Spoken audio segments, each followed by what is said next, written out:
Media Baron হতে যাওয়াই কি কাল হলো? সংবাদ মাধ্যমে বিপুল লগ্নি করেই কি ডুবল সারদা? এমন স্বীকারোক্তি করেছেন খোদ সুদীপ্ত সেন।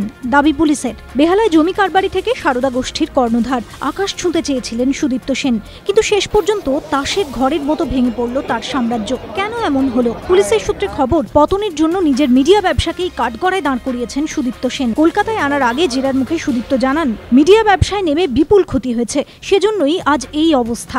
অথচ সুদীপ্ত সেনের ঘনিষ্ঠদের একাংশের দাবি, গত বছর সংস্থার বার্ষিক সাধারণ সভায় তিনি বলেছিলেন, কোনো সংবাদ সংস্থা সারদা গোষ্ঠীর বাইরে থাকবে না। আমি এখন যে সংবাদ সংস্থায় দেখছি সেটাই কিনে ফেলতে ইচ্ছা করছে। আপনারা সঙ্গে থাকলে আগামী দিনে হয়তো সবই কিনে ফেলতে পারবো। হয়েও ছিল তাই।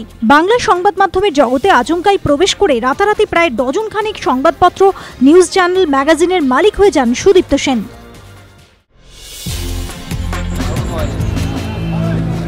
বুধবার সকাল 10টা হাওড়ার নাজিরগঞ্জের পোদ্রাঘাট থেকে মেটিয়া বুরুজের রাজাবাগান ঘাটের দিকে রওনা দেয় যাত্রীবাহী একটি নৌকা। নদীতে তখন ভরা জোয়ার। মাঝগঙ্গায় পৌঁছতে নিয়ন্ত্রণ হারিয়ে উঠতে যায় নৌকা। নদীতে তলিয়ে যায় বেশ কয়েকজন। প্রত্যক্ষদর্শীরা জানিয়েছেন, নদীতে জোয়ার থাকায় আজ সকালে পোদ্রাঘাট থেকে ফেরি পারাপার বন্ধ ছিল। দীর্ঘক্ষণ বন্ধ থাকার পরে 10টা নাগাদ ফেরি পরিষেবা শুরু হতেই রাজাবাগানগামী নৌকাটিতে প্রচুর মানুষ উঠে পড়েন। মাঝগঙ্গায় যেতেই নৌকাটি নিয়ন্ত্রণ হারিয়ে উল্টে যায়। স্থানীয় বাসিন্দারাই প্রথমে উদ্ধার কাজে নামেন। খবর পেয়ে নাদিয়াল থানার পুলিশ বিপর্যয় মোকাবিলা দল, সিভিল এমার্জেন্সি ফোর্স এবং কলকাতা পোর্ট ট্রাস্টের উদ্ধারকারী দল ঘটনাস্থলে পৌঁছয়। যান পুরমন্ত্রী ফিরহাদ হাকিম। নিখোঁজদের সন্ধানে ডুবুরি নামিয়ে তল্লাশি চালানো হয়।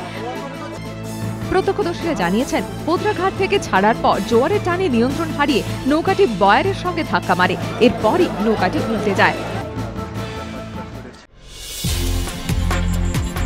বাংলাদেশে বহুতল ভেঙে অন্তত 80 জনের মৃত্যু।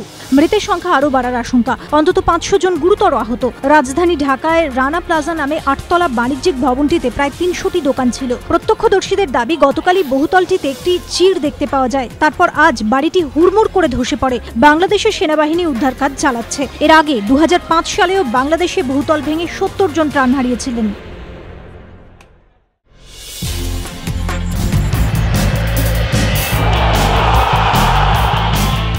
বুধবার ডর্টমুন্ডে ফের মহরণ। উয়েফা চ্যাম্পিয়ন্স লিগের দ্বিতীয় সেমিফাইনালে CR7-এর রিয়াল মাদ্রিদের সামনে বরুসিয়া ডর্টমুন্ড। ফের স্প্যানিশ আর্মারা শিল্প আর জার্মান ব্রিগেডের গতির লড়াই। গোলমুখ চিনে নিতে জুড়ি নেই দু দলেরই। ম্যাচের ভাগ্য তাই অনেকটাই ডিফেন্সের হাতে। রবার্ট লিওয়ান্ডোস্কি, মারিও গোটস ও মার্কো রিউস তাবড় জমা ডিফেন্সকে ছিঁড়ে ফেলতে ডর্টমুন্ডের ত্রিফলা অস্ত্র।